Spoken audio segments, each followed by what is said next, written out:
भया गेलं त्या तोंडात इज्जत वाटते. माझी मी सिट्टी वाजू दे नाही का तोंडात कोळसा घातला ना दाखवते त्याला. कोणाला बघून किती वाजत आहे रे? मॅडम तुम्ही येडे फिडे झाले काय? मी तुम्हाला बघून कशाला शिट्टी वाजवू? मी तुम्ही यायच्या आधीपासून शिट्टी वाजवतोय.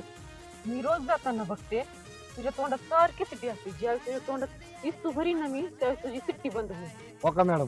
तुम्हाला बघून काय मी शिट्टी वाजवलेली नाही. तुम्ही काय उगाच माझ्या बरोबर भांडणं करू नका. भांडणं वय तुला तर अजून भांडणं काय असतं ना ते माहीतच नाही. एखादी लेडी जवळ सहन करते ना तवर ती करते.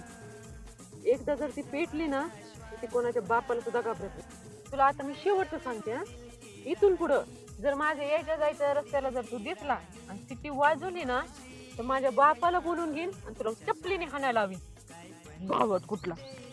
इथून पुढे शिट्टी कशाला वाजवू बाबा? शिट्टीमुळं एखाद दिवशी कुत्रीच्या आईने मार खावा लागला.